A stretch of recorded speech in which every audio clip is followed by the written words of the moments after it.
Doctor Yunus, সেনাপ্রধান, BNP এরা এক হয়ে গেছে এবং জামাত, চরমনাই, এনসিপি তারা আরেক পক্ষে। এখন ডক্টর ইউনূস ম্যানেজড ডিজিএফআই খেলছে, দ্যাট মিন সেনাপ্রধানের তত্ত্বাবধানে ভারত কলকাঠি নাড়ছে, এগুলো সবকিছু প্রযোজনা করছে। আর বিএনপি তো এখানে আছে, যদিও বিএনপির স্বপ্ন ভঙ্গ হবে।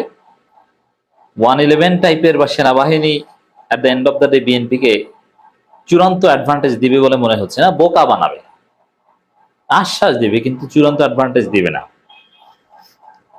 তারেক রহমানও এই বিষয়ে ভয় আছে, সেনাবাহিনীর নাম শুনলেই তারেক রহমান লাফ দিয়ে ওঠেন। তো এই পরিস্থিতিতে, যেই পরিস্থিতিতে আমরা দেখতে পাচ্ছি দেশে এক প্রকার সেনাবাহিনীর নিয়ন্ত্রণ প্রতিষ্ঠিত হচ্ছে, যেমন একটা পারসেপশন তৈরি করেছে সেনাবাহিনী ছাড়া চুলও কাটানো যায় না, আপনি নিরাপদে বসে চুল কাটাবেন তাতেও সেনাবাহিনী লাগবে। যেটা আমরা দেখতে পাচ্ছি যে ডাকসু নির্বাচনে সেনা মোতায়েনের সিদ্ধান্ত, অথচ ঢাকা বিশ্ববিদ্যালয়ে কোনো মারামারি কাটামাটি কিচ্ছু নাই। এই পরিস্থিতিতে এটা একটা পরোক্ষ 111 ঘটার ইঙ্গিত। এই ডাকসুনির, এটা ঢাকা বিশ্ববিদ্যালয় কর্তৃপক্ষ কোনো অজানা কর্তৃপক্ষের বা অজানা গোষ্ঠীর, অজানা কোনো অ্যাক্টরের ওহির ফলে সেনা মোতায়েনের সিদ্ধান্ত নিয়েছে। এটা বিরোধিতা করলেও আবার ঝামেলা আছে, তাহলে নির্বাচন হবে কি হবে না এটা নিয়েও শঙ্কা। আবার এই সেনাবাহিনী বা সেনাপ্রধান যে 18 মাসের নির্বাচনের ডেডলাইন দিয়েছে, প্রায় কাছাকাছি ওই সময়ের মধ্যেই নির্বাচন হচ্ছে এবং সবকিছু সাজানো হচ্ছে। জামাতকে বিরোধী দল হতে দেওয়া হবে না এই পরিকল্পনা করা হচ্ছে, জাতীয় পার্টিকে টান দিয়ে ওঠানোর চেষ্টা চলছে। বিশেষ করে প্রথমে তো ওয়াকারের প্ল্যান ছিল সরাসরি, এটা তো স্পষ্ট নেত্র নিউজের রিপোর্টে এসেছিল যে রিফাইন্ড আওয়ামী লীগকে এনে নির্বাচন করাতে, কিন্তু যেহেতু আওয়ামী লীগই একদম নিষিদ্ধ, তাহলে রিফাইন্ড তো সেটাও নিষিদ্ধ, তাহলে এখন কি করা যায়, রিফাইন্ড জাতীয় পার্টিকে আনতে হবে। তা রিফাইন্ড জাতীয় পার্টি অলরেডি গঠিত হয়ে গেছে এবং তারেক রহমানও রাজি হয়ে গেছেন যে এই রিফাইন্ড জাতীয় পার্টি এদেরকে বিরোধী দল বানাতে হবে। তো এইভাবে ডক্টর ইউনূস, বিএনপি এবং সেনাপ্রধান খেলা চলছে। তার বিপরীতে জনগণের পক্ষ হয়ে এই যে পাতানো খেলা, ইউনূস, বিএনপি, সেনাপ্রধান, ডিজিএফআই ভারতের, এর বিরুদ্ধে চরমনাই পীরের ঘোষণা, জাতীয় নির্বাচন পিআর পদ্ধতিতে হতে হবে, সৈয়দ রেজাউল করিম। এটা শুধু চরমনাই পীর নয়, জামাত ইসলামী, এনসিপি তাদের ঘোষণা এটাই। জামাত প্রতিনিয়ত এই কথাই বলছে, জাতীয় নির্বাচন পিআর পদ্ধতিতেই হতে হবে।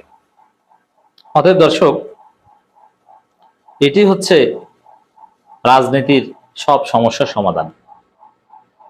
দেশে যে পাতানো নির্বাচনের খেলা চলছে, আয়োজন চলছে, এই সব কিছু থেকে জাতিকে রক্ষা করার থিওরি এই পীর সাহেব চরমনাই যেটা দিয়েছেন। আমি বারবার বলি, পিয়ার সিস্টেম 2003 সাল থেকেই জামাত পিয়ার সিস্টেমের পক্ষে ছোটখাটো ক্যাম্পেইন করছে, কিন্তু পলিটিক্যালি পিয়ার সিস্টেম কখনো জামাত সামনে আনতে পারেনি, কারণ বিএনপির সাথে জোটে ছিল জামাত। পলিটিক্যালি পিয়ার সিস্টেম সামনে এনেছে চরমনাই, এই জন্য মূল ক্রেডিট চরমনাই।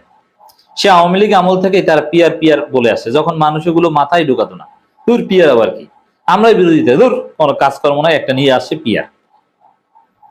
এমনকি আমি একটা ঘটনা একবার বলেছি, আবারও বলি, 5 আগস্টের পর, সম্ভবত 18ই আগস্ট, 17ই আগস্ট অথবা 18ই আগস্ট, ঢাকা বিশ্ববিদ্যালয়ের টিএসসিতে একটা জায়গায় আমরা কিছু লোক একটা মিটিং এ বসেছিলাম। সেখানে উপদেষ্টা মাহফুজ ছিল, আজকে যারা গণতান্ত্রিক ছাত্র সংসদের নেতা, এনসিপির বড় বড় নেতা অনেকেই ছিল। তারা সবাই আমাদের সম পর্যায়ের, সমবয়সী, বা ঢাকা বিশ্ববিদ্যালয় আমরা একসাথে পড়েছি। শিবিরে ঢাকা বিশ্ববিদ্যালয় শাখার বেশ কয়েকজন সভাপতি ছিল সেখানে।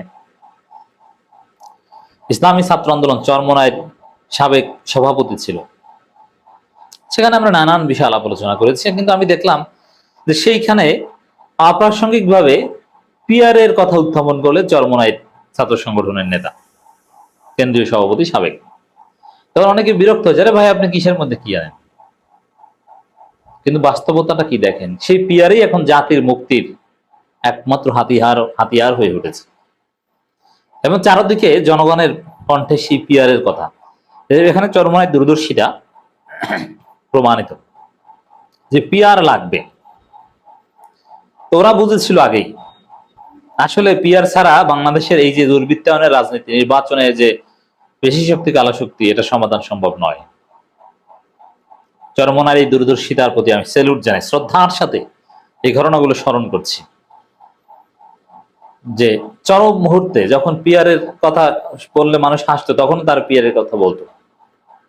তারা আসলে দূরদর্শী এবং পিআর পদ্ধতি সবার জন্য মঙ্গলজনক বলে মন্তব্য করেছেন পীর সাহেব চরমনাই। দেশে যে পদ্ধতিতে নির্বাচন হয়ে আসছে তার মাধ্যমে ফ্যাসিস্ট চরিত্রের সরকার তৈরি হয় মন্তব্য করে পিআর পদ্ধতিতে নির্বাচনের দাবি জানিয়েছে ইসলামী আন্দোলন বাংলাদেশের আমির মুফতি সৈয়দ মোহাম্মদ রেজাউল করিম। রাইট দর্শক, এটা তো আমরা দেখছি প্রচলিত পদ্ধতির নির্বাচন 54 বছরে বাংলাদেশে কি উপহার দিয়েছে? কোন সমাধান উপহার দিয়েছে? লাশের পর লাশ উপহার দিয়েছে। তিনি বলেন আগামী জাতীয় নির্বাচন পিআর পদ্ধতিতেই হতে হবে। এ সময় দেশের নির্বাচন এটা একটা অনর অবস্থান এবং জামাতের সেক্রেটারি জেনারেল এভাবে বলেছেন যে বিএনপি অনর, পিআর মানবে না, আমরাও তো অনর। এটা নিয়ে ফাড়াফাড়ি হবে। এইটার মাধ্যমেই আগামী রাজনৈতিক সমস্যার সমাধান হবে। এটা আদায় করতে না পারলে দেশ আবার সেই পুরনো বৃত্তে আটকে যাবে। এই সময় দেশের নির্বাচন পদ্ধতি ও পিআর পদ্ধতির নির্বাচনের বিষয় তুলে ধরে সৈয়দ রেজাউল করিম বলেন, দেশের বিদ্যমান নির্বাচন পদ্ধতিতে দেশের টাকা বিদেশে পাচার হয়, আর পিআর পদ্ধতিতে নির্বাচনের মাধ্যমে প্রতিটা ভোটারের ভোট মূল্যায়ন হবে। তখন আর ফ্যাসিস্ট তৈরি হবে না। প্রতিটি দলের প্রতিনিধি সংসদে থাকবেন। এর মাধ্যমে দেশটি সুন্দর একটি দেশ হবে। এখানে কোনো খুনি, চাঁদাবাজ, দুর্নীতিবাজ তৈরি হবে না। পিআর পদ্ধতি নির্বাচন নিয়ে যারা প্রশ্ন তুলছেন তাদের উদ্দেশ্য করে তিনি বলেন, বিশ্বের 91টি দেশের পিআর পদ্ধতিতে নির্বাচন হয়, আর এই পদ্ধতির বাইরে যায়নি। তার মানে আমাদের বুঝতে হবে এটি সবার জন্য কল্যাণকর। তাই আমাদের দাবি আগামী জাতীয় নির্বাচন পিআর পদ্ধতিতেই হতে হবে। কিন্তু বাস্তব কথা হচ্ছে এটাই যে সেনাপ্রধান ইউনূস, বিএনপি, ইউনূস টোটাল ইউনূস সরকার, তাদের সিদ্ধান্ত পিআর আমরা মানবো না। এমনকি উচ্চকক্ষের যে পিআর এর কথা বলেছে, ওই উচ্চকক্ষ এবার গঠিত হচ্ছে না, কারণ উচ্চকক্ষ গড়তে হলে তো আগে সংবিধান সংশোধন লাগবে, আর সংবিধান সংশোধন তারা চায় পার্লামেন্টের। এবার উচ্চকক্ষ না, উচ্চকক্ষ হবে কিনা তারও গ্যারান্টি নেই, নাও হতে পারে। অবশ্য উচ্চকক্ষ যেহেতু বিএনপির একটি দফে আছে, অতএব ওইটা তাদের মতো করে তারা করতে পারে ক্ষমতায় আসলে। অন্তর্বর্তী সরকারের প্রসঙ্গ টেনে ইসলামী আন্দোলন বাংলাদেশে আমির বলেন, আপনি প্রধান উপদেষ্টা সরকার আসার পর আমাদের প্রতিশ্রুতি দিয়েছিলেন 3টি: সংস্কার, দৃশ্যমান বিচার ও জাতীয় নির্বাচন। কিন্তু আমরা দেখছি আপনি একটি দৃশ্যমান না হওয়ার আগেই নির্বাচন রোডম্যাপ ঘোষণা করেছেন। ইউনূস এক প্রকার বেইমানি করেছেন, আর সব বেইমানি সমস্যার সমাধান পীর সাহেব চরমনাই যেটা দিয়েছেন ওইটি চূড়ান্ত। ডক্টর ইউনূস, সেনা প্রধান, বিএনপি এরা এক হয়ে গেছে এবং জামাত, চরমনাই, এনসিপি তারা আরেক পক্ষে। ডক্টর ইউনূস ম্যানেজড ডিজিএফআই খেলছে, দ্যাট মিনস সেনা প্রধানের তত্ত্বাবধানে ভারত কলকাঠি নাড়ছে, এগুলো